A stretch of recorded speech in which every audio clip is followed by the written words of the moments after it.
I'm the chair of the Berkeley Center for Right-Wing Studies, and we're having an event we have looked forward to for quite some time. Before we begin, I'd like you to announce what our next event is going to be, which we're also very much looking forward to.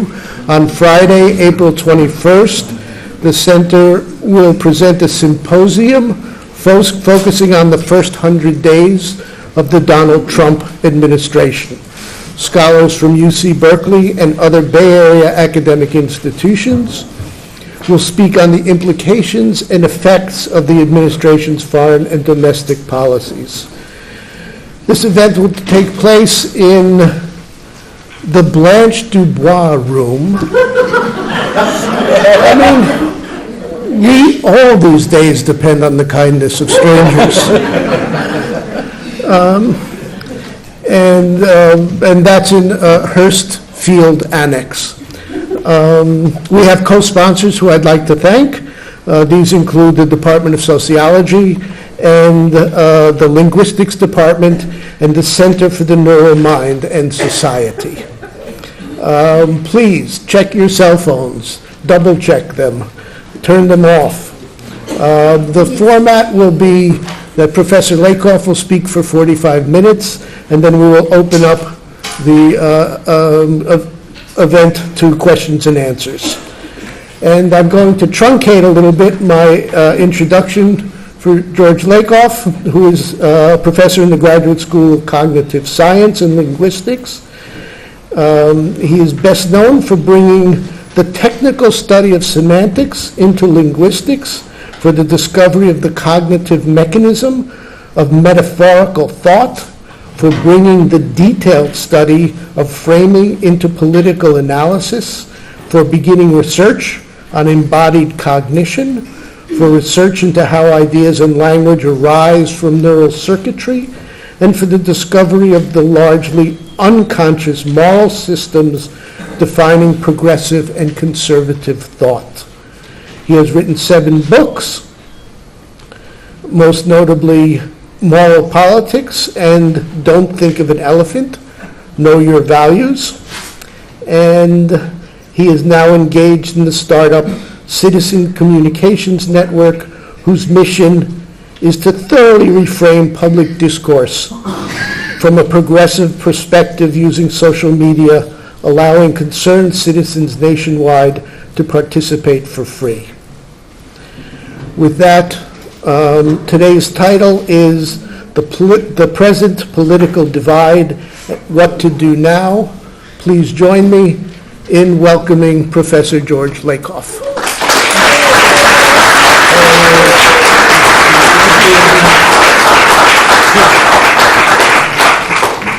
Thank you, Larry. Well, sorry, I was a little late because of parking, but I think you understand that issue. I want, first of all, the Citizens Communication Network is an important thing. I'll talk about it later as we get along. But I want to begin with a little bit of background on the neural mind. Ideas don't float in the air. All thought is carried out by neural circuitry. And repeated activation of that idea circuitry strengthens that circuitry. Every time you activate a circuit, it gets stronger. If you want to know what stronger means, I'll tell you later. The worldview, a worldview is basically a complex of ideas carried out by neural circuitry, and they're there. And every worldview that you have, if it's a worldview, it characterizes what you're doing unconsciously and automatically. 98% of thought is unconscious. Unconscious. Consciousness is tiny by comparison. Unconscious thought determines conscious thought, and most of your decisions are made unconsciously before you're consciously aware. So, very important thing to understand. If you believe that thought is just conscious, it isn't true.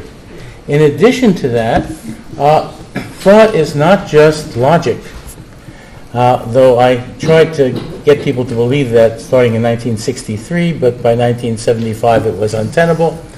Thought is based on what we'll call frames, and we'll give you lots of examples of that, and conceptual metaphors and other cognitive mechanisms. But basically, thought is not what you might think it is. It's not like, like Descartes thought it was. And it is largely unconscious and uses frames, metaphors, etc. via neural circuitry. Now, that is a non-trivial statement. I'm finishing a book with Srini Narayanan now on how that works. But it's very important for a number of reasons. One of the things that you find when you start studying politics is that all politics is moral. It's based on, moral, what we'll call moral views, and what that means is the following. Imagine a politician who gets up and says, here are my policies, do what I say. Now, the assumption is that it's because it's right, not wrong. It's evil, but do it. It doesn't matter, but do it, right? It's assumed to be right. And so if you have different or opposite policies, you have different or opposite moral views. That is crucial to understand. What is a moderate? A moderate conservative is someone who is partly progressive on some views or other, varies from person to person. A moderate progressive is somebody who's partly conservative on some views or other. What does that mean in one brain? How do you have opposite worldviews in a single brain? The answer is very simple if you know some neuroscience. There are circuits called mutual inhibition. That is, the activation of one turns off the other. And mutually inhibitory circuits are all over your brain and your body. Every muscle that you have has another muscle. Every tensor has an extensor. They're connected by mutual inhibitory connections. So if you tense this, you relax that, and conversely. That is, the same thing works with different worldviews, opposite worldviews. So what that means is, if you activate one of those worldviews much more than the other, it gets stronger. And if you activate a minor worldview enough, it can get to be a major worldview. That is, if you take, for example, progressives who are partly conservative, and then you activate their conservative worldviews very, very strongly over a period of time, they can get more and more conservative. How do you activate a worldview? Through language. You just repeat language over and over. That activates those ideas. By the way, if you're in back and you want seats, there are lots of seats. So come on up if you want. Okay, so that's a very basic thing for the following reason. In 1994, the Leadership Institute was formed by conservatives. They train people who want to be conservative leaders in their communities to think and talk conservative. They have trained 160,000 people in their first 20 years, as of 2014. They're all out there. Look at the red state map. 160,000 people out there receiving talking points every day, booked on radio, TV, etc., saying conservative things all day. It's not just talk radio, though that's part of it. It's not just talk TV and so on. It's over 160,000 spokespeople who are trained. They've been out there doing this for about 25 years now. Right? Nothing like this on the Democratic side. The Democrats knew about it and didn't do anything about it because that would make them be like Republicans. Terrible thing to do. Now, so think about that for a minute. That is what happened. Now, back in 1994, when the conservatives took over Congress, they wrote a book called The Contract with America. It was written by Frank Luntz, their major framing expert. And it said the following: if you elect us, we pledge that we'll get rid of all abortion, and we will have a flat tax. Now, reading this, I wondered, what does the flat tax have to do with abortion? And they said everybody can own a gun. What does that have to do with the flat tax and abortion? And we'll get rid of all environmental regulations. What does that have to do with the others? And another bunch of things. You know them. You've seen them. Now, what do they have to do with each other? So I looked at these. I said, that's weird. These are funny people. But I study generalizations about cognition. I have the opposite views. What's the generalization about mine? And I couldn't figure it out. I didn't know, but I knew it was a problem in cognitive science. So I studied it. And in a mere 6 to 9 months, I got the idea. I asked myself at some point, why conservatives talk so much about family values? And the reason turns out to be very simple. That we understand the nation in terms of a family. We have founding fathers. We send our sons and daughters to war. We have homeland security. We don't want missiles in our backyard, and so on. So what I did was I said, okay, if that's the case, let's go back. We have two different views of the nation. What views of the family would give rise to that? And it's important to see why when asked that question. Where are you first governed? In your family. So if you have two different views of how to be governed, that could come from two different views of the family. So I worked backwards through that. I'm one of the people who figured out the structure of metaphor, the formal structure of metaphor. And so out popped two different views of the family. For progressives, a nurturant parent family. For conservatives, a strict father family. Now, the nurturant parent family is familiar to progressives. So, for example, in that family you have two parents, equal. They empathize with their children. They have to know what their children need. They have to have open two-way communication to know what the children need. They have to both protect and support their children and nurture them. And they have to want them to have a sense of well-being, to be fulfilled in life. And they want them to grow up to care about other people, both take care of themselves and others, and to want others to be fulfilled in life as well. And then they have to be, and to do that, they need to be healthy, they need to be educated, they may need, if they have special desires or talents, they may need to get music lessons or whatever. Okay? Normal, nurturing parent family. Now, if you have a strict father family, it's real different. So, let's see if this goes here, somewhere or other. How do I move reality about? Well, first, father knows best in the strict father family. That is, the strict father family has a father who is the ultimate authority, and that's justified because he knows right from wrong. I mean, his job is to teach his children right from wrong and make sure his spouse supports him in this. And when the children don't do what he says, he's supposed to punish them painfully enough so that they will want to avoid the punishment and do what he says. And if they do that, there's a certain thing that follows. They can become disciplined through physical discipline, which is called tough love. They get mental discipline, right? And what happens is that instead of doing what feels good, you've heard about feel-good liberalism. That means you didn't have a good enough strict father. Instead of doing what feels good, they do what's right, what the father says.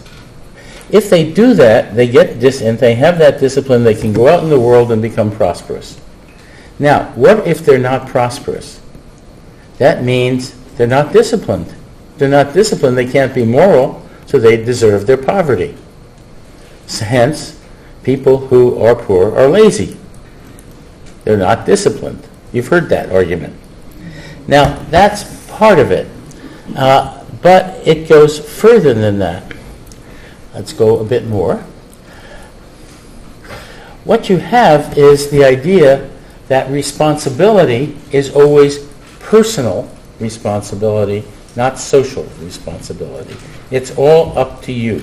You're on your own. You make your own choices and you go with them. You've heard that a lot this week.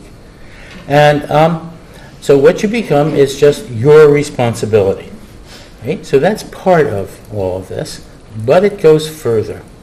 There's a logic which gives you a moral hierarchy. It says that authority is justified by morality and of the strict father type. And that this is natural, that in a well-ordered world, by God or whoever, there should be, and there traditionally has been, a moral hierarchy. Those who traditionally dominated are those who should dominate because they follow this view of morality. That's the idea. The winners are winners because they have the right view of how the world should work. And there's a moral hierarchy, and here it is. God above man. That is, religion has won out, so God above man. Man above nature. We're conquering nature, therefore nature is there for us, we can do whatever we want with it. Right? That's man above nature. Go out there, mine the natural parks, etc. The disciplined above strong people above the undisciplined weak people. We need a strong government to beat up all the other governments, etc. The rich above the poor. They deserve it. They're disciplined. Employers above employees. They're the rich. They deserve to be in charge. Adults above children. In 21 states, there are laws that say that coaches and teachers can beat children with sticks if the children don't follow exactly what they say. 21 states in this country. Western culture above non-Western culture. Western culture's won out. America above other countries. Men above women. Whites above non-whites. Christians above non-Christians. Straights above gays. You've seen this before. Right? This is not 11, actually it's 12 different things. It's one moral hierarchy. It follows from one idea, strict father morality. If you want to understand what's going on with Trump, look at this. But it isn't just Trump. You see, you might say, oh, well, he's a racist. Well, yeah. And he's a sexist. Well, yeah. And he's an Islam, he has Islamophobia. Well, yeah, etc. Go down this list. It's not different things, it's one thing. Strict father morality. Not only that, if you look at conservative politics, arch-conservative politics, not biconceptual politics where you have, conservatives who are not totally conservative but partly progressive, but really arch-conservative politics, this hierarchy will tell you all of their policies. Okay? Against abortion, men above women, men should determine reproduction, period. Okay? Just pick one. God above man. We should, judges should be able to put the Ten Commandments in their courtrooms, and so on. You have, obviously, employers above employees, no unions. Right? The rich above the poor, cut taxes for the rich. Make sure that the rich can have health care and we don't care about the poor, and so on. Right down the list. You take an arch-conservative policy and it's right there. It is not, they are not different policies, they're the same policy. Now, what about the conservative version applied to politics, and the progressive version applied to politics? If you take the progressive version, you get a single idea that lies behind all progressive legislation, applied from nurture and parent morality to politics. And by the way, Barack Obama said this overtly, in his one of his great speeches, not reported in the press, his 2008 Father's Day speech. And in there, he, basically laid out a nurturing parent view at a church, an African-American church in Chicago, and he said to men there who had fathered children but weren't raising them, and he said, "You're not a man. If you're a man, you care for your children. You respect your spouse. She's doing all the work. You raise your children to care about other people. You have to have empathy for your spouse and your children. And if you don't, you're going to raise a generation of people who don't care about anybody else." And then he said, government must work the same way.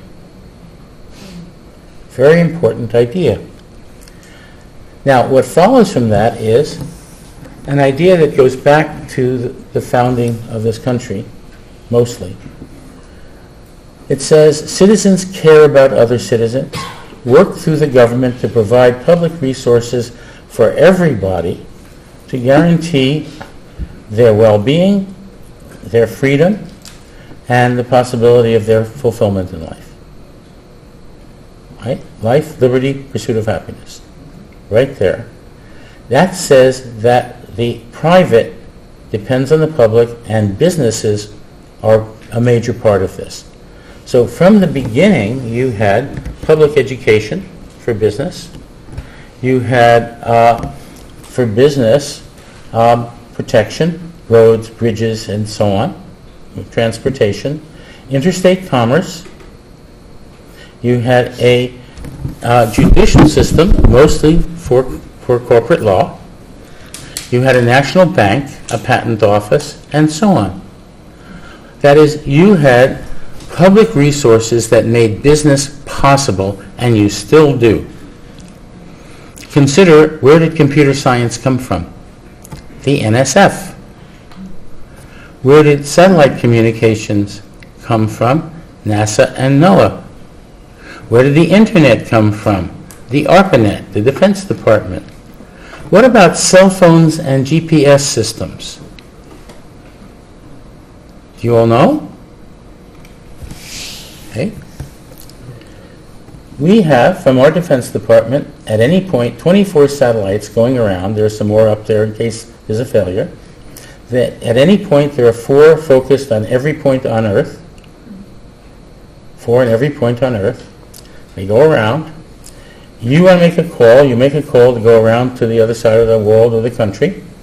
It beams up. The closest one has to pick up the signal. It has to move the signal from satellite to satellite to satellite, and then go down to within 15 to 30 feet. Okay? How fast does it have to go? Nanoseconds, billionths of a second. If this is 1/1,000,000th of a second off, you're hundreds of miles off. Our government, your taxes are upholding the economy of the world, as well as all private communication in the world and GPS systems.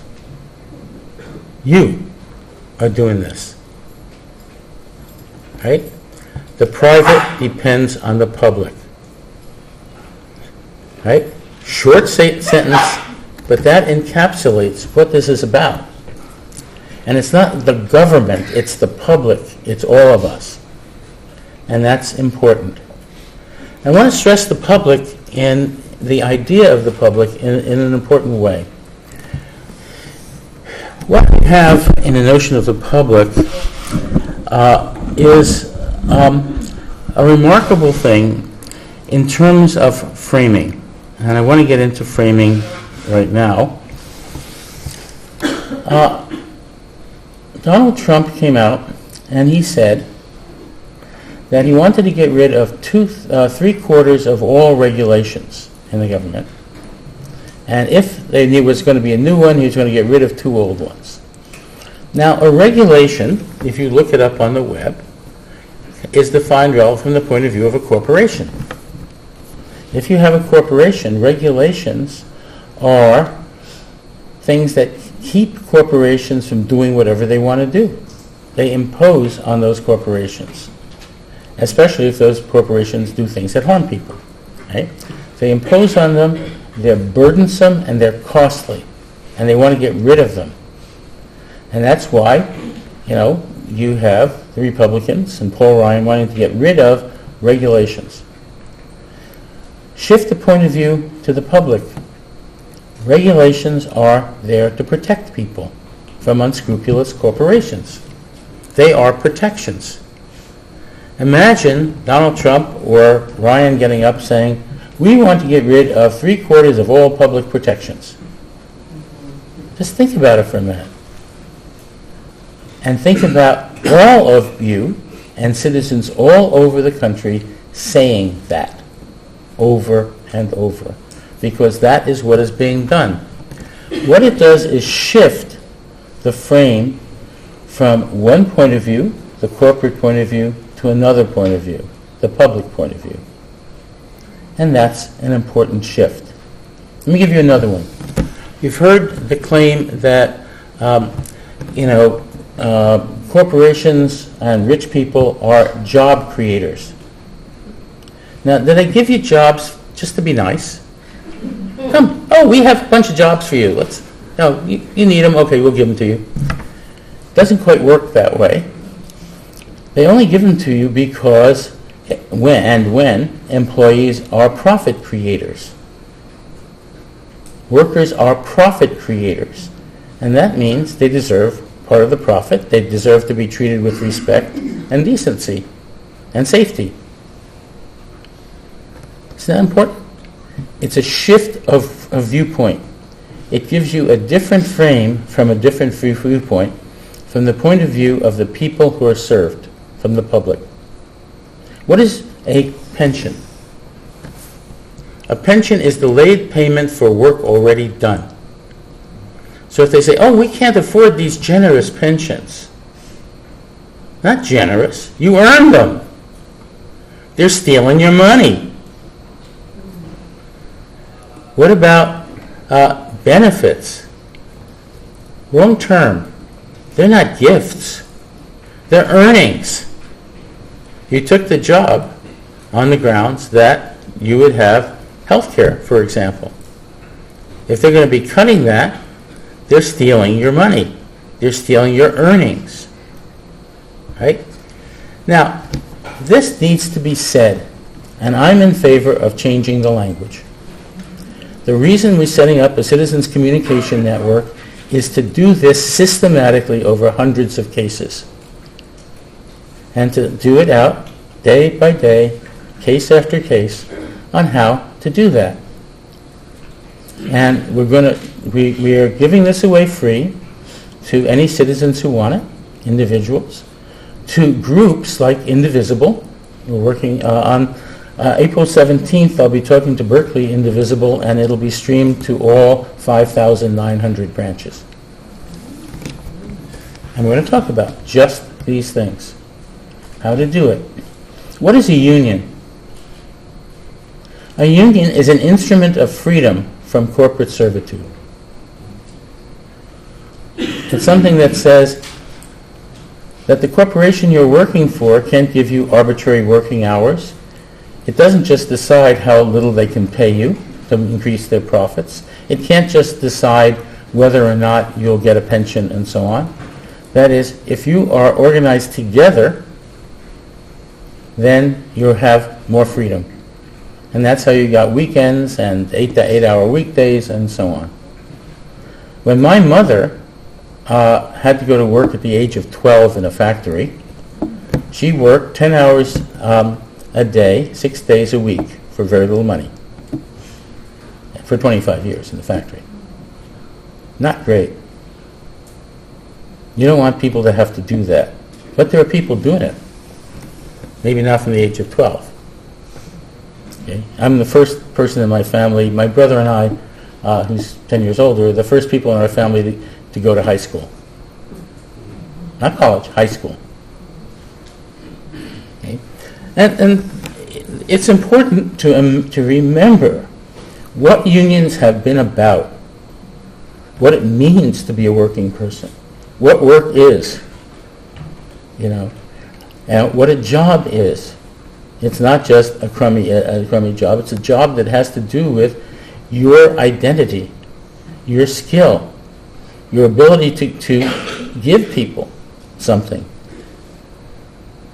right? Through your skill, through your work, and to support yourself in that way, and your family. All of that is there. And this is something often forgotten. It needs to be remembered. Okay, so let's go back on to other things. Somewhere or other. Now, one of the questions is, why is it that the folks who voted for Trump don't care about whether he lies? Ever worried about that? They don't care. They know he lies, okay. So he lies. Why wouldn't they care? Right? Very important thing. Family-based moral worldviews run deep. You think about it. You have a moral worldview. Whichever you have, and maybe it's partly one and partly the other. Maybe it's a mixed worldview. But the point is, that moral worldview defines who you are as a person. It's your identity. If you do things against your moral worldview, you're not doing what's wrong. You tend to think that you want to do what's right, not wrong. That means you have to fit your moral worldview, whatever it is. Right? Very, very important idea. Why is it that poor conservatives vote against their interests? Because they're voting their identity, their moral worldview. They're voting for their moral worldview. And not only that, if they think that's right, they want the world to run that way.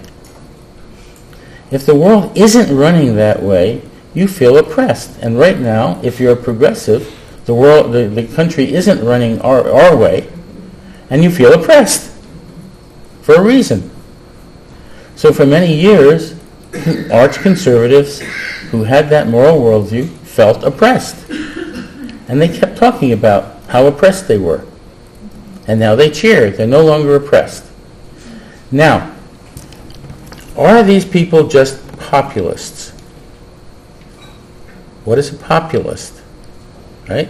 Is a populist just somebody who wants more material goods? Well, the Democrats seem to think so.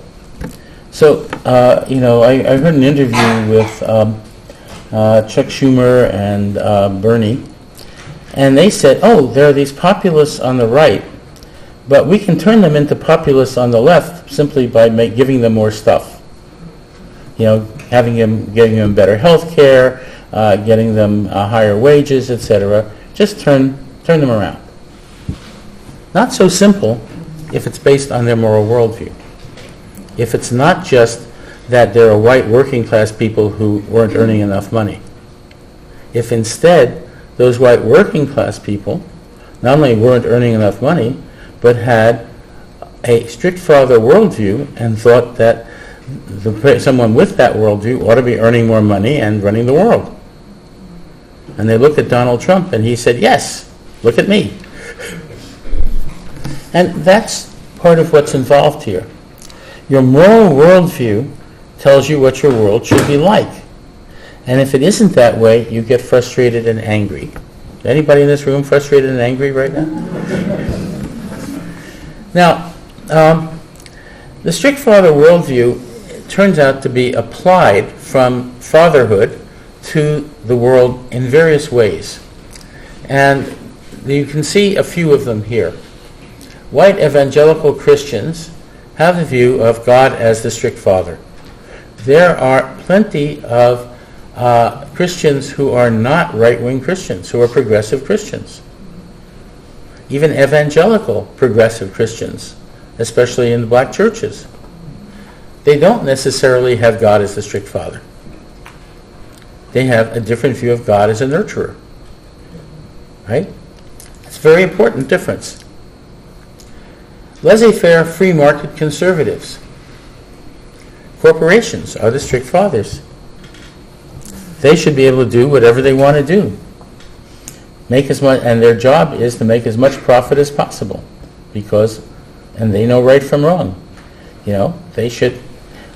must make as much profit as possible. Now, there's nothing in their charters that says this. Do you realize that?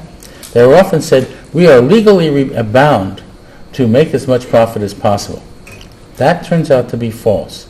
The charters say that they're there for the public good. But people don't read the charters to them. Time to do it. Okay? There are identity conservatives, where strict father morality, as we've seen, defines their identity. The poor conservatives, for example. And this says, basically, in all of these cases, that there's minimal government. That is, government exists to support strict father morality. It doesn't mean small government or weak government. Under Trump, you're going to have very strong government, not small government, but it's there to support his view of what's right and wrong. Right? So the idea that conservatism is about small government, no. It's about getting rid of public resources. And this is something that Paul Ryan said this week. Right now, I see Paul Ryan as a kind of apprentice, a dictator apprentice. Ryan and Trump kind of enable each other. But they're really about the same thing. Ryan said this week about the health care bill, when he was talking to the conservative caucus, he said, this is our chance to get rid of government telling us what to do. Right? We can get rid of it and turn government into the market. Privatize the public. That is why you have Betsy DeVos privatizing public schools. That's why you want to get rid of the EPA so that you get laissez-faire corporations doing what they want to on the environment, and so on. That is what's really behind not just the health care bill, but what Republicans are doing in case after case after case after case. It's strict father morality, and with all of those consequences. So if you're trying to understand this is a big deal. Now, one of the things that I kind of thank, if I have to thank Trump for anything, which is hard, first it's for organizing people, organizing progressives, but also what I've learned in the past couple of weeks is that I didn't have a full appreciation of what democracy is. And I went back to Lincoln's view of, a government of, by, and for the people. Of the people, what does that mean? It means there's no line between the people in the government and the people outside. It means you have public servants in the government who are like the people outside. And that has an entailment. That entailment is open communication in both directions. The folks in the government should not have a gag rule like we have now. Right now, the EPA is not allowed to tell us anything that they know. The Food and Drug Administration isn't allowed to tell us. The SEC isn't allowed to tell us, and so on. That is, all these government agencies are not allowed to tell us what they know. No longer a government of the people. If there's a wall, it's not along the border, it's between the government and the people. That's his real wall. So that's the first way in which you get dictatorship. The second is government by the people. Who's running the government now? Billionaires. I mean, that's not exactly government by the people. Government for the people. That's empathy. It says, if you don't care, you don't have a government. And this came up a lot during the Women's March. I wasn't in Washington, but I was watching a lot of it on TV, and I heard a lot of the speeches, and then afterwards the commentators came on both the left and the right, and the commentators on both sides agreed on one thing. What they said was, each of the speakers got up there and they all had different ideas. There was no focus. There was somebody who was Latino talking about Latino rights, and somebody who was African American, and a woman talking about abortion, and et cetera. One after another, all talking about different things. And both sides agreed that it had no focus. It didn't make no sense to me. They had a focus, one focus, nurturance. That's why it was a women's march.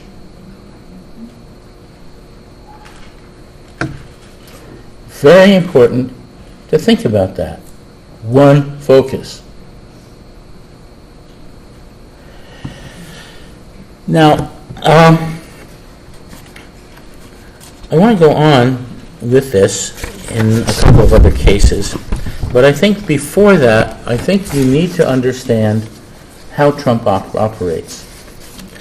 There are some people who think that Trump is a clown, that he's stupid, that he's uninformed, that he's emotional, that he just tweets randomly in the middle of the night, etc. None of that is true. Trump is a master salesman. He's been doing this for 50 years. He is selling himself at all times.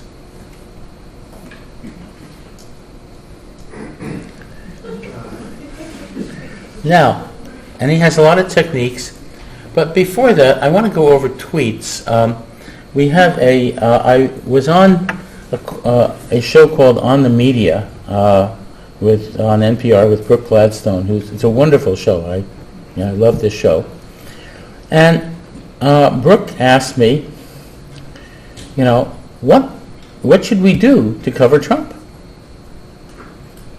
And I said, well, first of all, you don't just announce the tweets. That's not news. That's not what this is about. I said, first of all, you need to understand what the tweets are. And I did an analysis of the tweets. There are 4 types. There's a nice diagram I can send you if you're interested. But it's a very simple bunch of things. Here's how the tweets work. There's one type which is preemptive framing. He frames it first. There were 3 to 5 million illegal votes. We're going to frame that first. Always get it out there first. We're going to cover everybody in this health plan, and it's going to be cheaper than the other one. Everybody's going to be happy, right? Frame it first. Frame it first. Frame it first. Preemptive framing. Crooked Hillary. Preemptive framing. Okay? The fake news press. Preemptive framing. Okay? Second, diversion. If he's being attacked because of his contacts with Russia, you attack Meryl Streep. And then all the people in the media, like a dog chasing a ball that you've thrown, go after Meryl Streep. And for 3 days, there's nothing but Meryl Streep on there. Or you go and you say, Obama's wiretapping. And then for weeks, there's a question of, is he wiretapping? How would you show it? Is there evidence, etc.? And they're not talking about all the other stuff. And they're not talking about what Ryan is doing. They're giving cover to Ryan. Very important. Okay? So those are diversions. There is attack the messenger, which is the other one. Attack the press. Always attack the messenger, or attack the intelligence services. So attack the messenger. And lastly, a trial balloon. Test it out. Everybody should have nuclear weapons. Japan should have them, South Korea should have them. Let's have everybody have nuclear weapons. And then for at least 4 hours the next day, they have the author of a book on nuclear weapons talking, and then it's gone. Okay. We're okay on that one, and on and on. Trial balloon. Those are the 4 things and combinations of them. All the tweets are like that, and all the tweets are strategies. They're not random things in the middle of the night. They're strategic. He's a salesman. He knows what he's doing. Right? Now, how does he control things? Well, the first thing, as we saw, is he controls information, a diversion, attack the press, and eliminating sources of truth. Lots of them. How do you eliminate sources of truth? 1, gag rules on the government. 2, get rid of those prosecutors, those 46 U.S. attorneys. Get rid of sources of truth put his guys in charge of the intelligence agencies. Get rid of those things.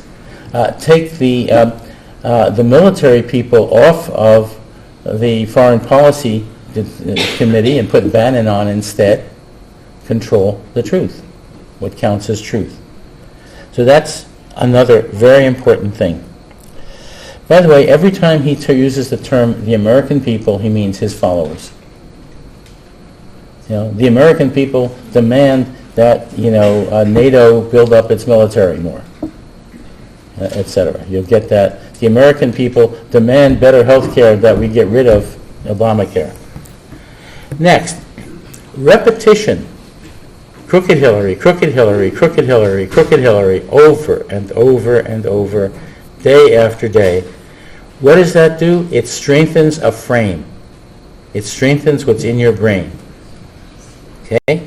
Preemptive framing we saw. Salient exemplars, what that means, it's a technical term, means well-known examples that stand for a whole category. So, there have been cases where someone who was Muslim went on a rampage and shot people, and it was in the news a lot. So that means Muslims go and carry out terrorist thought. Muslims are terrorists, right? There was a rape by a Mexican American. Mexican Americans are rapists, and so on. Well, you take well-known examples and let them stand for the whole category. That is a normal thing that happens in cognition. It happens all the time. It was first figured out by Danny Kahneman, the guy who founded behavioral economics at Berkeley here.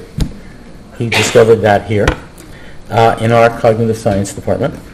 And so salient exemplars, metonymy, a person for a group, for a nation, for an ethnicity, etc. Now this shows up in certain things. He'll say, we're going to knock out ISIS, as if it's a person, and just hit them. So you have expressions like that, but also you have understanding individual people who may not be very nice standing for a whole group. Grammar. You have partial modifiers for total modifiers. Example of this is the ambiguous statement, the ambiguity of things like the industrious Japanese. Means those who happen to be industrious, or the Japanese, all of whom are industrious, right? And so what you have is the partial standing for the total, as in radical Islamic terrorists, which suggests that all Islamists are terrorists and Islam, etc. Okay? So he uses grammar. Pragmatics says, believe me. That means I have personal experience and I know. Okay? No more. I'm in charge. I can make sure this won't happen again. And so on. Then the other thing that's very important has to do with causation. And this is subtle. There's a distinction between direct and systemic causation. Direct causation is I pick this up and I take a drink. I used force on this. The water went from here to here, right then and there, direct causation. in the environment, you mostly have systemic causation. Why is it that global warming can cause snowstorms and floods? Right? Well, there are chains of causation. You get, a lot of heat over the Pacific Ocean. You get more evaporation with energy. The wind blows north over the pole. In winter, it's dark and cold there. Goes down over the East Coast, falls as lots of snow. Right? That's systemic causation, and there are 4 types: chains of causation, interacting causes, feedback loops. So the more the polar ice cap melts, the worse it gets, right? The hotter things get. And probabilistic causation. Okay? Now, this is something, it turns out that progressives are better at systemic causation than conservatives are. Because if you're a conservative, then if somebody, doesn't do what you say, you ought to punish them right away. It's like direct causation. Build a wall. Establish a tariff, right? Pass a bill. Do it now. Direct causation. Most of the world works by systemic causation.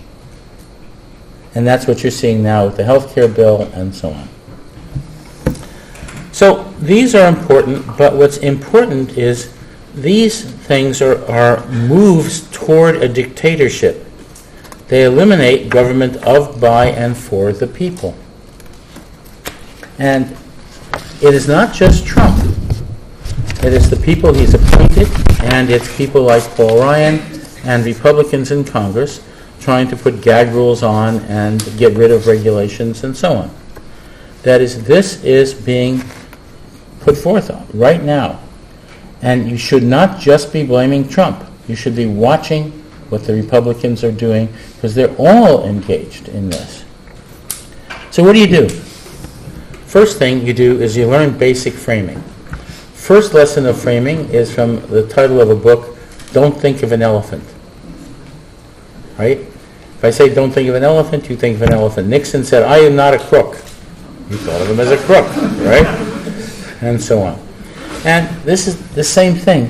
What's happening now is a lot of activists want to just negate the other side, resist, shut it down, etc. Shout them down, rather than saying what you believe and shifting the frame from the corporate and and conservative frames to progressive frames and public frames.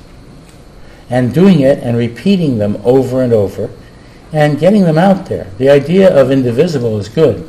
Go out there and do it, but don't do it just by being negative. Be positive. Tell people what they should be doing, not just what they shouldn't be doing. Not you have to tell them in part when you should be doing this, obviously you can't be doing that. But importantly, you start with the positive and the positive moral basis of it. Say, this is the right thing to do, and here's why. And then, of course, therefore, you don't do the others. You don't just, and you also, one of the things that is taught in the Leadership Institute, the first thing that's taught is don't use the words of the other side, because that evokes all their ideas. So the more you argue against something using their words, the more you help them. You're strengthening them every time. Notice, in order to negate something, in that case, you have to activate it to negate it. I'll give you a nice example of this. The first one, when I was teaching pragmatics back in the 1960s, been around a while, when I was teaching it, the first example I gave was the following. Imagine you go up to a friend and whisper in his ear, your wife is not having an affair.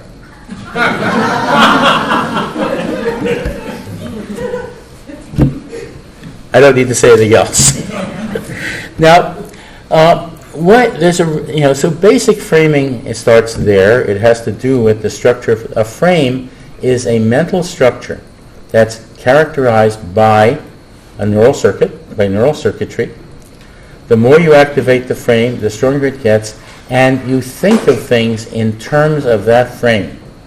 When you're using that frame, you're thinking in terms of it. So if you're thinking of regulations, you're thinking in terms of a regulations frame. If you have protections, you're thinking in terms of a protection frame. If you have job creators, you're thinking in terms of one frame. If you have profit creators, you're thinking in terms of a different frame, right? That matters, and frames vary by viewpoint, right? Very simple thing. Basic framing involves stuff like that. And there's emotions in basic framing. There are emotional frames.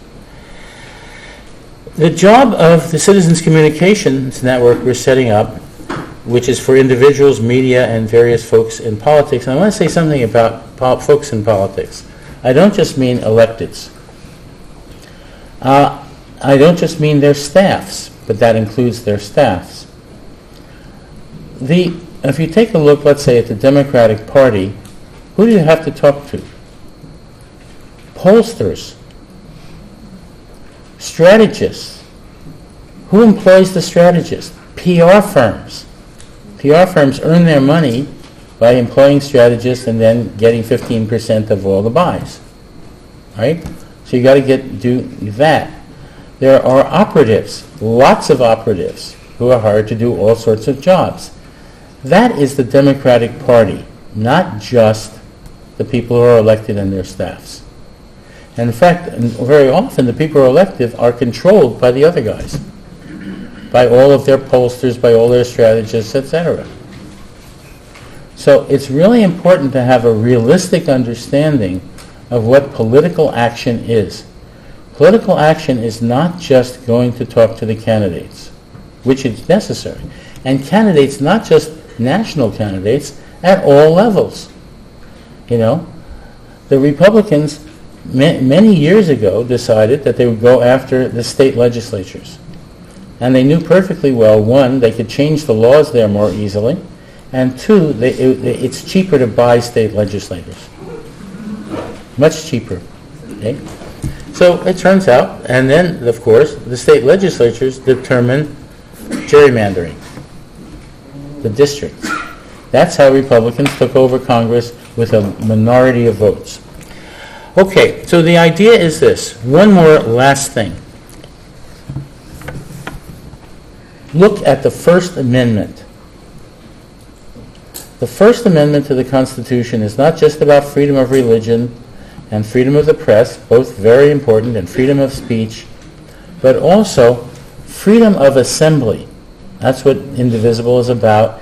And there shall be no law restricting citizens from expressing their grievances to the government. Crucial. That means the First Amendment says what you should be doing as a citizen. Thank you.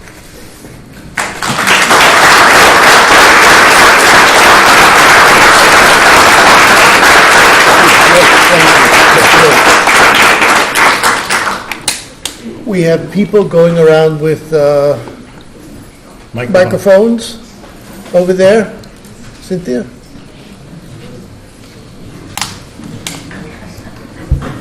Thanks again for your excellent presentation. It seems that the advent of Trump is similar to global warming. We haven't done enough to prevent it, and now we're dealing with the consequences. I've been going to a lot of protests, all these organizations, activist organizations, at least in the Bay Area, seem to be they're tripling, quadrupling their the people that are involved. Lots of young people are rising up, finally. But I know a lot of them seem to be saying that Trump is a product of a dysfunctional system of capitalism, and we need system change as well.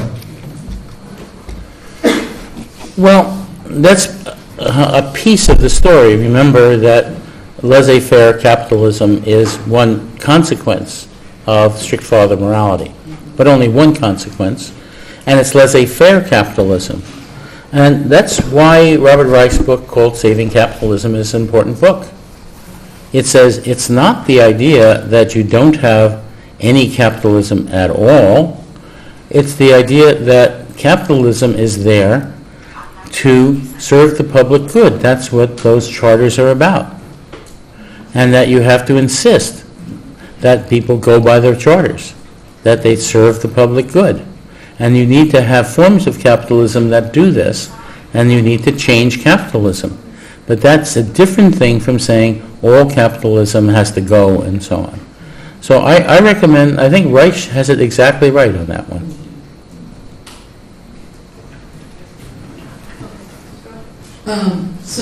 You mentioned earlier about Schumer and Sanders, and that you said that they were probably in the wrong frame, I would say. Yeah. So what would have been a better frame that they should have approached the issues at? Because I don't think that we can't get those people to vote differently.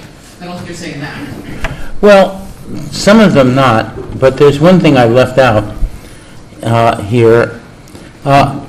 It's not just that you have people who are partly conservative and partly progressive, but there's an interesting trend in conservative communities. There is what I'll call in-group nurturance. That is, if you're in a conservative church, you take care of the people in your church. You may even build them a house if they're good churchgoers and they just happen to be poor and losing their home, and so on. You take care of the people in your church. You have free child care, etc.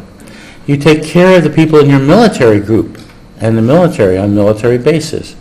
Military base is a socialist community, right? You take care of the people in your military group. But in a larger sense, when you start looking at communities of conservatives, and I grew up around them, they often politically are conservatives. They really believe in strict father morality in government and so on.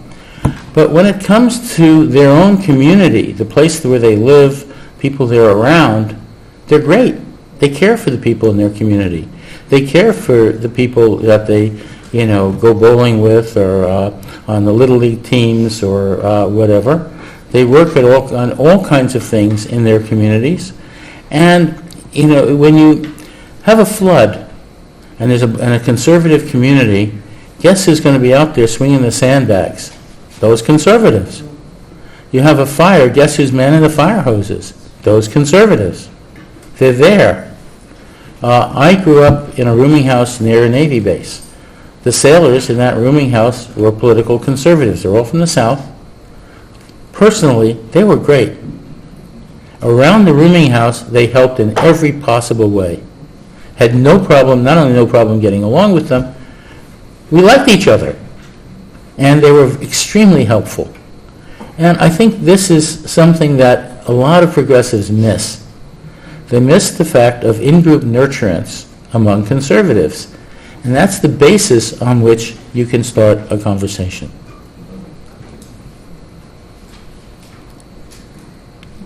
You have a question? Yes. I have a question about the strict father morality. Yeah. Do you have any references or texts that specifically talk about that? Yeah. If you like, we can give you the technical stuff. One of my former students, Elizabeth Veiling, got together for her dissertation with social psychologists who do survey and polling research, and they took the stuff from the book Moral Politics and the mappings between the families and the political positions.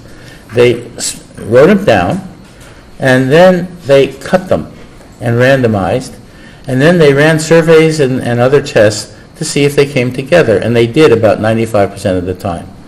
And also, she's been working in Europe a lot. It turns out they come together more in Europe even than in America. And she has also used that in Austria. She's from Germany, and she started working some time ago with the Austrian Green Party, and she spent 4 years training them on framing, and they won. They beat the Nazi Party. Right? This is something that's very powerful, but the Democratic Party pollsters don't understand this and don't get it. And there's a reason why, and it has to do with universities. And this is very important. Why is it that the Democrats don't get this? And that the progressives on TV don't get it? The reason is that compare what happens when a conservative goes to college and a progressive goes to college if they're both interested in politics. Conservative goes to college, what do they study? They're studying something about business. In that curriculum, there's a course called marketing. What do marketing professors study? My field, cognitive science. They study how people really think in terms of frames, metaphors, emotions, images, narratives, etc. So they know how to market their ideas. If you're a progressive and you go to college, you're interested in politics, what do you study? Study political science, law, public policy, international relations, national actor model, classical economic theory, etc. Right? What theory of reason is taught in those fields? Enlightenment reason from Descartes in 1650. And what does it say? It says, all, I think, therefore I am, right? All thought is conscious when it's 98% unconscious. All thought is literal when it's largely frame-based and metaphorical.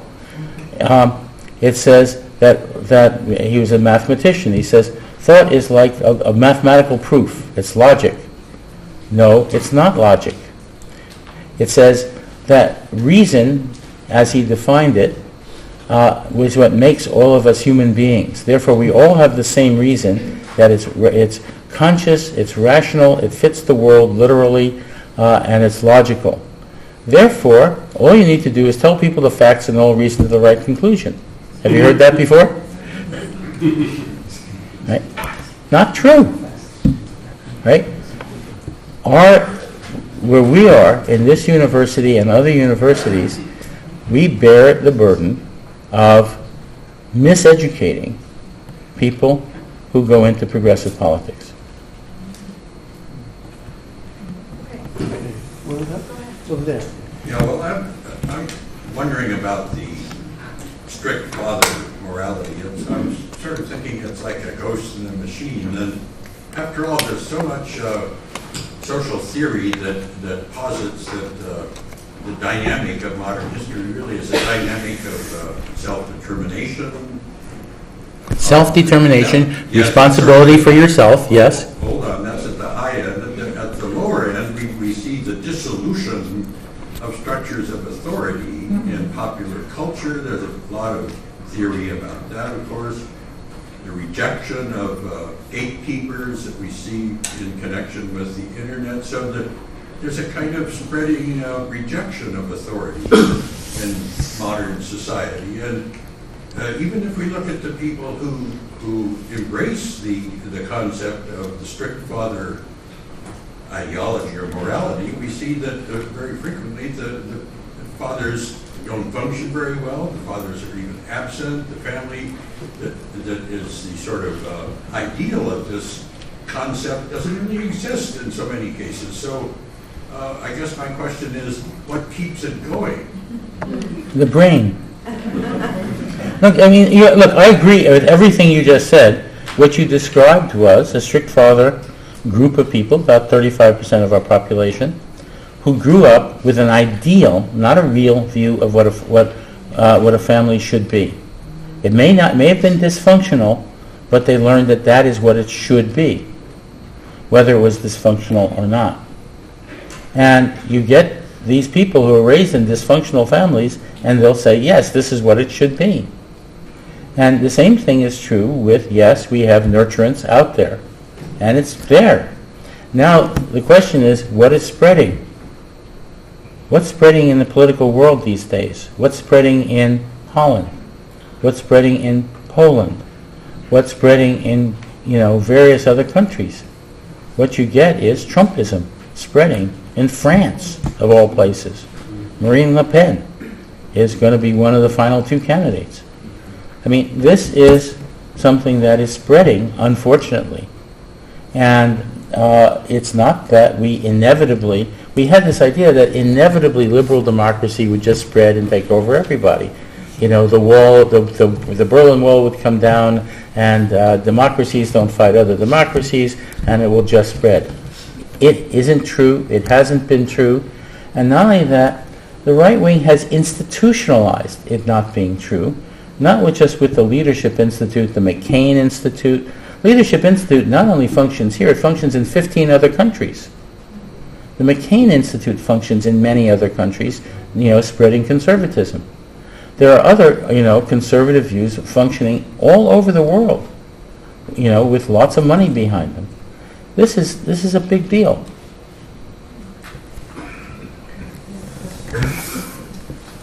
Go ahead. So Donald Trump's our strict father. And we have good evidence, and it's been widespread, that he has engaged in all kinds of sexual improprieties and done all kinds of other things that we would generally consider, and people on the right have traditionally considered to be morally reprehensible. And it sounds like what you're saying is that in the strict father model, this is so broad and so powerful that this person can essentially do no wrong, and we rewrite our reality around him, or we warp it around him in some sort of way, where we simply don't look through it and say, it's dad, he's dad, whatever he does has to be okay. Help me out. It's not just him, it's you. It's the people out there who have that view of morality in their brains defining their identity, their very identity. And if they said no, think about the Hillary campaign, where they said, oh, look at all the bad things that he's saying, we're going to put him on there saying these awful things, right? What they actually did was put Trump up there, being a strict father, talking strongly, putting down liberals. And all the conservatives said, great! Because he is showing that that's who we are. It's our identity. That's why I start with the brain. Have you redefined what it means to be conservative, that they can all engage in sexual proprieties now? No, not at all. Because, again, if they are, in terms of religious conservatives, they're not going to do that. They may have other views on them, other constraints in their community, in their families. If their in-group is their family, then no, that's not the case, and so on. No, it doesn't say that. It says that with respect to power in the world, that view that Trump has says we get power in the world. Our identity is shown to be right fundamentally, and let the other chips fall where they may. It says we are right. Our brains are right. We have been oppressed for so long by those liberals. No more.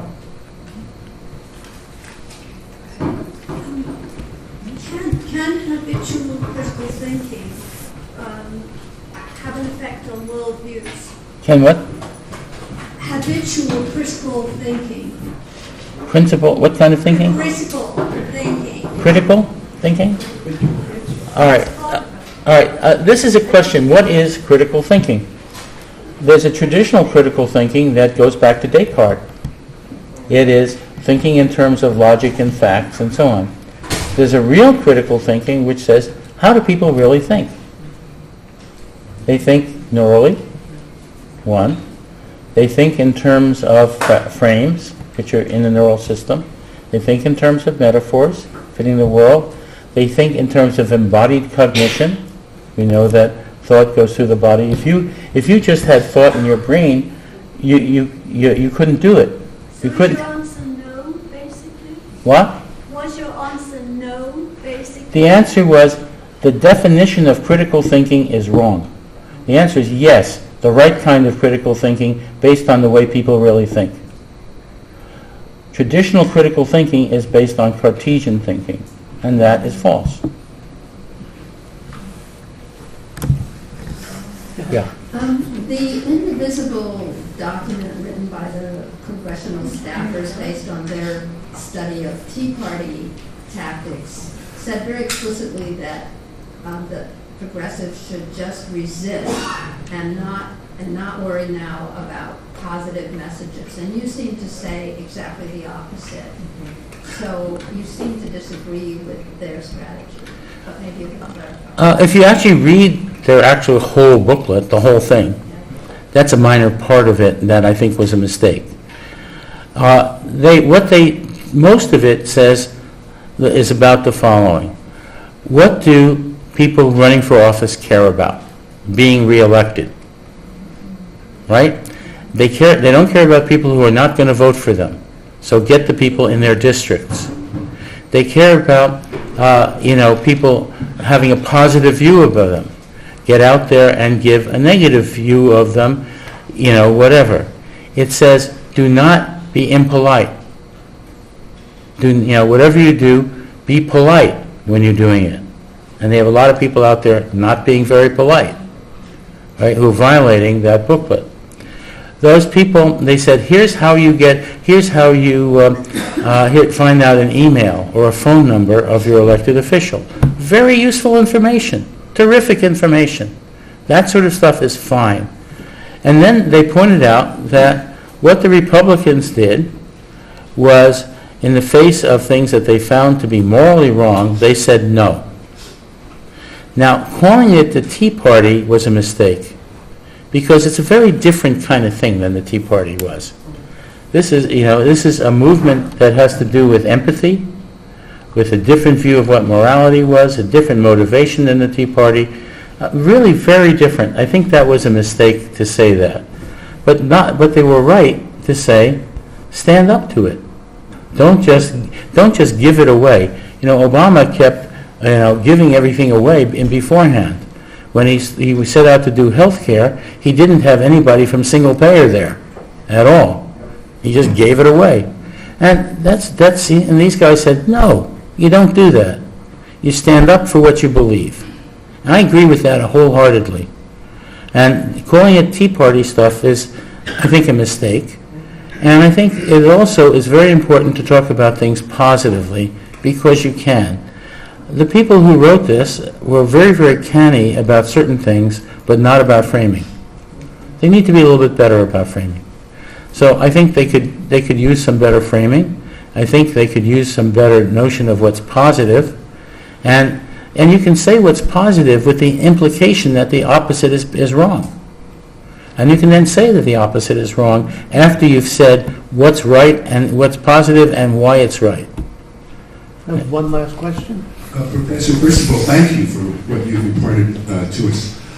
I do want to make a statement about something that you said, or at least posited as a thought, and that is the biggest problem we had was when it came down to the binary choice of Hillary or Trump, because before that, and even though we know that going down, whether it was Cruz or Rubio, there was a long laundry list of people who might have been unacceptable to me politically, but at least would have used the political parlance. So once it became Trump versus Hillary, even those people who may have been politically conservative or evangelicals were then going to be pragmatic and say, he could have bitten the heads off of infants, but if I'm going to get the Supreme Court nominee that I want, I'm going to go vote for him.